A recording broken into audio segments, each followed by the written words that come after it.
Welcome back. അപ്പോൾ ഇന്ന് നമ്മൾ വന്നിരിക്കുന്നത് സിമ്പിളായിട്ടുള്ള ഒരു എഗ് സാൻഡ്വിച്ചിൻ്റെ റെസിപ്പിയുമായിട്ടാണ്.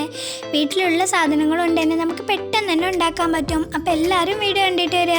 അതിന് വേണ്ടിയിട്ട് ഒരു തക്കാളി, ഒരു കക്കരിക്ക, കുറച്ച് ഉള്ളി, കുറച്ച് ചപ്പ്, ഒരു നാരങ്ങ, പിന്നെ കുറച്ച് ഉരുളക്കിഴങ്ങ് നീളത്തിൽ കട്ട് ചെയ്ത് വെച്ചിട്ടുണ്ട്, 3 കോഴിമുട്ട, പിന്നെ ബന്ന് എടുത്തിട്ടുണ്ട്. ഞങ്ങളിവിടെ ബന്നാണ് യൂസ് ചെയ്യുന്നത്, ബ്രെഡ് ആയാലും കുഴപ്പമില്ല. മയോനൈസ് എടുത്തിട്ടുണ്ട്. മയോനൈസ് ഹോം മെയ്ഡാണ്. അപ്പോൾ അതിന് വേണ്ടി ആദ്യം തന്നെ ഒരു പാൻ അടുപ്പിച്ച് വെച്ചിട്ടുണ്ട്.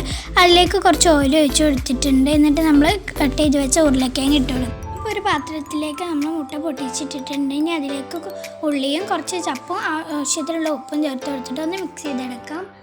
അപ്പം നമ്മൾ നേരത്തെ എടുത്തിട്ടുള്ള കക്കരിക്കയും തക്കാളിയും അതിലേക്ക് കുറച്ച് ചപ്പും കൂടി ഇട്ടിട്ട് ഒരു നാരങ്ങ നീര് പിഴിഞ്ഞിട്ട് കുറച്ച് ഉപ്പിട്ടിട്ടൊന്ന് മിക്സ് ചെയ്തെടുക്കുക. ബന്നൊരു ടോസ്റ്റിൽ വെച്ചിട്ട് ചൂടാക്കി എടുക്കുന്നുണ്ട്. ഒരു പാൻ അടുപ്പത്ത് വെച്ച് അതിലേക്ക് കുറച്ച് ഓയിൽ സ്പ്രെഡ് ചെയ്തെടുക്കാം.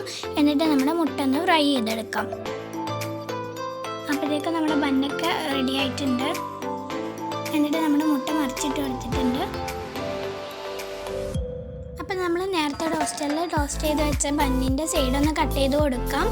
അതിൻ്റെ അകത്തേക്ക് കുറച്ച് മയോനൈസ് ആക്കാം. പിന്നെ ഫ്രൈ ചെയ്ത് വെച്ച് എഗ്ഗും അതുപോലെ തന്നെ നമ്മൾ നേരത്തെ റെഡിയാക്കി വെച്ച സാലഡും ചേർത്ത് കൊടുക്കാം. പിന്നെ ഫ്രൈ ചെയ്ത് വെച്ച ഉരുളക്കിഴങ്ങും ചേർത്ത് കൊടുക്കാം. വേണമെന്നുണ്ടെങ്കിൽ നമുക്ക് ടൊമാറ്റോ സോസ് ചേർത്ത് കൊടുക്കാം. ഞങ്ങൾ ടൊമാറ്റോ സോസ് ചേർത്ത് കൊടുക്കുന്നില്ല. അപ്പം നമ്മുടെ എഗ് സാൻഡ്വിച്ച് ഇവിടെ റെഡി ആയിട്ടുണ്ട്. എല്ലാ കൂട്ടുകാരും ട്രൈ ചെയ്യുക. ഫീഡ്ബാക്സ് എല്ലാം കമൻറ്റിലൂടെ അറിയിക്കുക. ലൈക്ക് ചെയ്യുക, ഷെയർ ചെയ്യുക, കമൻറ്റ് ചെയ്യുക, സബ്സ്ക്രൈബ് ചെയ്യുക. ബൈ.